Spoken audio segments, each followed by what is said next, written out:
In One Punch Man, most of the story takes place on planet Earth, but unlike our Earth, the Earth in One Punch Man possesses a single supercontinent instead of multiple large landmasses. The continent has 26 cities, each identified by a letter of the modern English alphabet. In addition to the supercontinent covering most of the planet, it possesses smaller islands and landmasses that lie near its immense ocean. However, these islands and landmasses are never mentioned or named in the story. Will we ever get a part in the One Punch Man story that will take place on any of these islands? And are there cities in these islands? And is there life inhabiting those landmasses? Is there civilians, monsters, or even any type of activity going on there? This mystery is not the only one that tapped into my curiosity, as there are many mysteries in the One Punch Man verse. And I'm here today to list and discuss and speculate and all that good stuff about some of the biggest mysteries that surround one's and Murata's beloved manga, One Punch Man. But before we go any further into the video, I do want to warn you that there will be spoilers for the entirety of the One Punch Man story in all of its media. So that would mean the webcomic, the manga, and of course the anime. So kicking off our first mystery on our list here is probably the most infamous mystery in all of One Punch Man, and that'll be the Mad Cyborg mystery. Now, this mystery has plagued the One Punch Man community since the very beginning. Sort of. The Mad Cyborg was first mentioned by Genos in chapter 7 of the manga and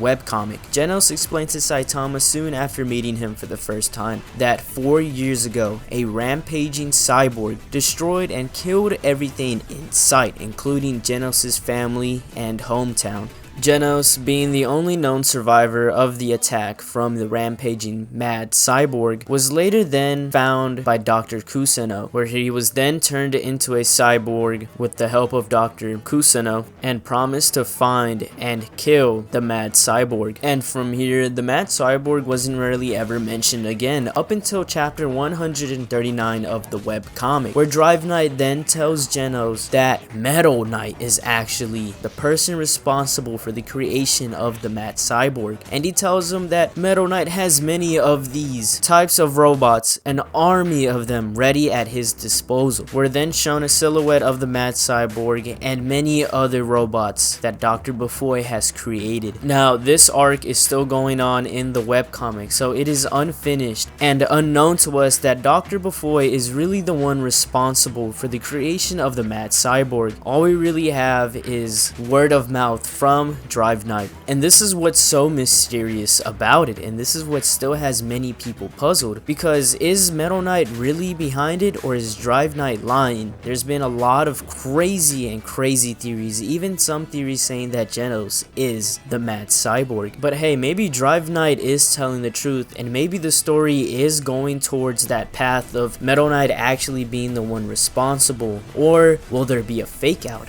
And maybe Drive Knight is actually the Mad Cyborg, or maybe someone else completely different is the Mad Cyborg. You see, we don't have the answers yet, but I guess all we have to do is wait until new chapters release. Next up on our list is the Ninja Village mystery. Yet again, another mystery that might just be answered soon in the manga, and I'll tell you why in just a bit. First, I need to explain to you what the Ninja Village is. The Ninja Village is a secret village, and a hellish one at that, because the sole purpose of this village is to train orphans under the age of 7 into highly skilled ninja assassins. So I guess you can call it an institute. But that ninja village is the hometown of Speedo Sound Sonic, Flashy Flash, Hellfire Flame, and Gelwin, all ninjas that we have seen in the story. And according to Flashy Flash, the village consisted of only males, and the ninjas who graduated from the village possess extreme levels of speed and are highly skilled in the art of ninjutsu, martial arts, and of course, swordsmanship. In chapter 115 of the webcomic, Flashy Flash describes and gives us insight on the ninja village, where he explains that it was a horrible and despicable place due to its harsh harsh conditions, hostile environment, and the rigorous training system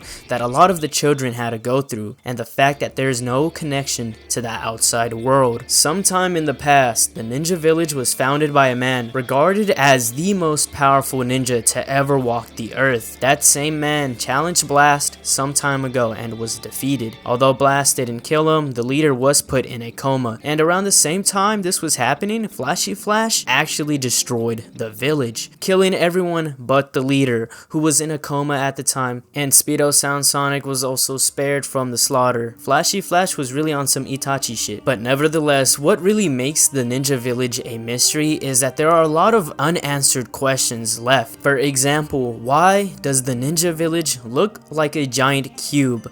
A dark cube with no windows, no openings whatsoever. Maybe it's just a giant barrier to keep the village hidden and to keep those inside essentially trapped in that village. Some even theorize that the reason it's shaped like a cube is because it has something to do with God. Another question that a lot of people have is that who exactly is that leader, the so-called most powerful ninja to ever walk the earth, the one who went toe-to-toe with Blast? Okay, maybe he didn't went toe-to-toe because Blast is really powerful, but that fight itself is a mystery. We don't know how it really went down, we don't know why either, and we don't know why he decided to found and create, or maybe he didn't even create this ninja village. You see, there are just way too many unanswered questions about this. We don't even know if the leader is actually human, because in chapter 118 of the webcomic, Gale Wind tells both Speedo Sound Sonic and Flashy Flash that there have been rumors that the ninja village leader's true nature is not human because he has different skin colors on different parts of his body. Now, if you ask me, that doesn't sound very human-like, alright? This dude's just multiple colors, and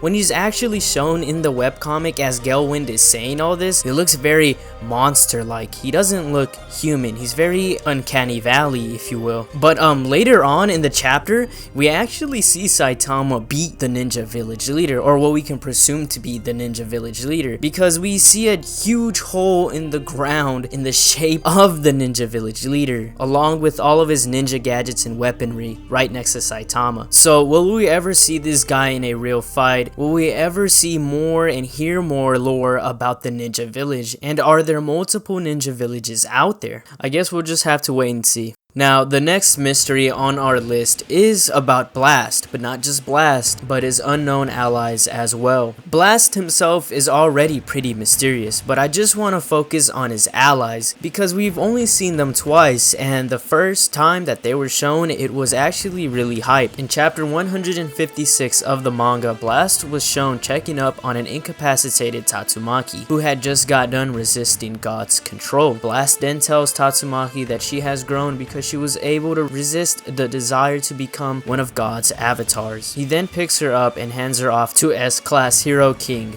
Blast then tells King that he has to leave and provide backup, and as King questions what he meant by backup, Blast is then seen opening some kind of rift or portal, where we then see inside of that portal in the background black silhouettes of what appears to be heroes, or at least what we think, or at least what I'm thinking is heroes, because if you compare their attire, their silhouettes to Blast, they all have like some kind of cape and just hero costume like features on them. And we also see that there are around 8 of them. Now, whether or not if there's just only 8 or if there's even more, we don't know. And in chapter 167, Cosmic Awakened Garo and Saitama are about to clash 2 serious punches at each other. We then see Blast try to redirect the force of both serious punches by himself, where he then is blown into outer space from the force of both punches, where he then tries to redirect the energy once again. But this time, 3 of his allies appear right behind him and tell him that they'll lend him a hand, where they each raise their palm up to redirect the destructive power of both punches. And because they lend him a hand, we do get a closer shot of their character design, and we can clearly see that one of them is a lion, which reminds me of Beast King from season 1 from Dr. Genus's House of Evolution, and the one in the middle is clearly a female, but we don't really know. She could probably be some kind of alien or monster looking female and not a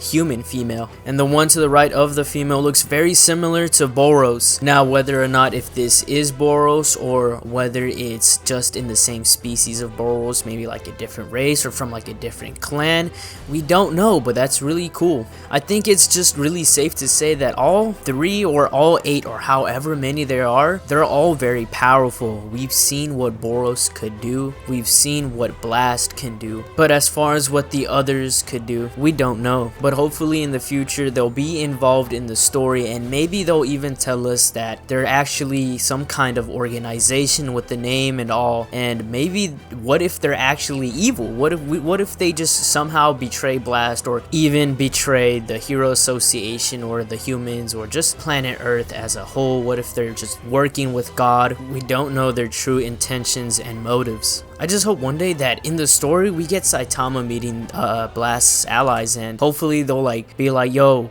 who's this guy, you know, and they just start jumping Saitama, and Saitama just starts 1v8ing them. Alright, I'm just excited to see what's in store for these guys. Coming up next on our list is a mystery that is also fairly new, similar to Blast's unknown allies. The Tsukuyomi is a brand new organization that was introduced to us in the manga in chapter 175, and from what we know, Tsukuyomi experimented on Tatsumaki when she was a little girl, and for 3 years Tatsumaki lived in a research facility of Tsukuyomi and was experimented on by them, until one day a hybrid monster broke free from its containment and went on a rampage. Tatsumaki was locked in a cell and was pretending that she could not use her powers, where she then was abandoned, left to die. The hybrid monster eventually came to her holding cell and smashed down the door, knocking out Tatsumaki, and then suddenly Blast saves Tatsumaki from the hybrid monster, and once free, Tatsumaki went off to go to Fubuki. The Tsukuyomi were fully aware that Tatsumaki was on her way to go see Fubuki, and after meeting Fubuki, Tatsumaki was then suddenly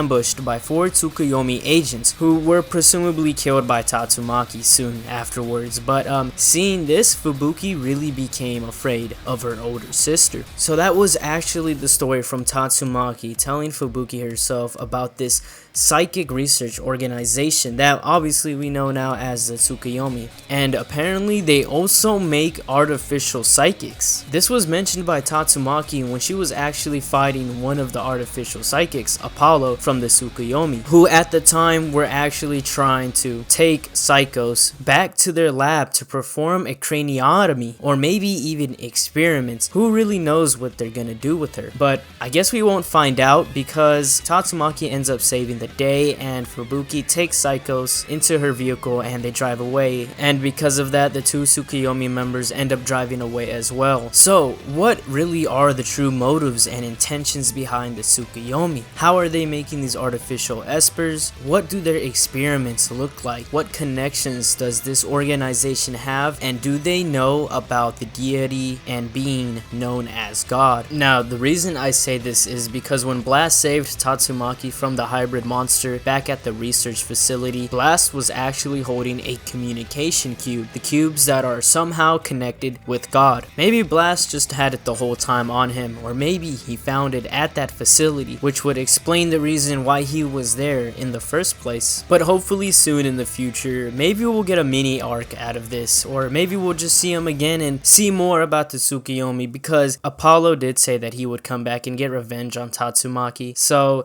it's most likely we'll be seeing more of these guys for sure.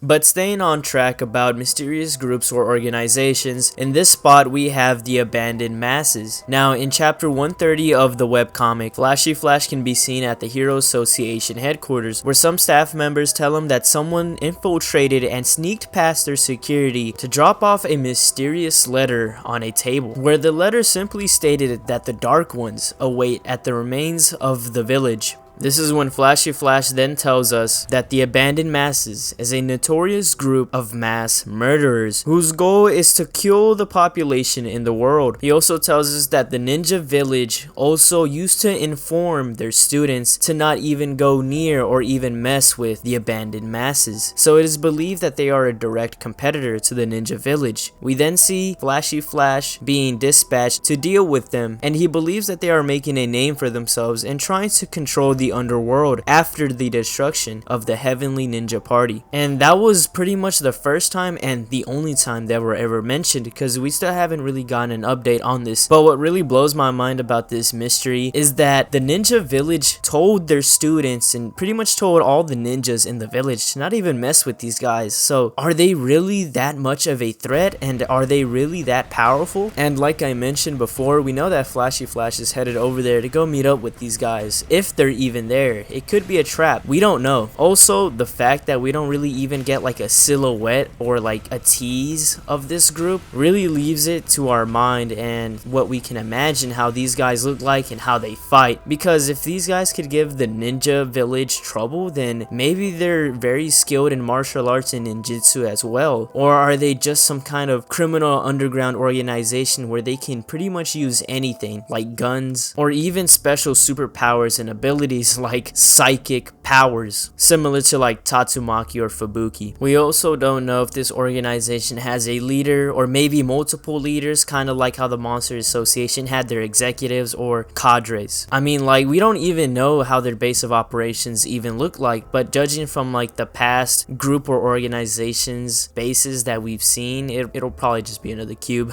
But hopefully in the future this plot line develops, and hopefully we'll get to see Flashy Flash against these guys. Maybe we'll even get like a team up again, kind of like with Sonic and Flashy Flash when they took on the Heavenly Ninja Party. I don't know, we'll just have to wait and see. But as of right now, the Mad Cyborg Genos arc is going on, so we'll probably wait a while before that happens. Next up on our list is a mystery that I don't see a lot of people in our community talk about a lot. That mystery being the mystery of other martial arts dojos and samurai dojos. Now, what do I mean by this? Well, let me take you back to the most recent manga chapter that just released, that being chapter 192, in which where we see King ask former S-class hero Bang to train him and make him stronger. Bang then refers King to his older brother Bomb, where Bomb refers him to another dojo, and this would lead to a cycle of a bunch of dojos rejecting King over and over again. And the final place he ends up getting referred to is also very mysterious, as it is known as the final training ground, where all those who seek to train beyond their limits end up. King ends up running away from this final training ground slash dojo because the guy who was in that dojo slash cave was a really old dude who looked like a mummy.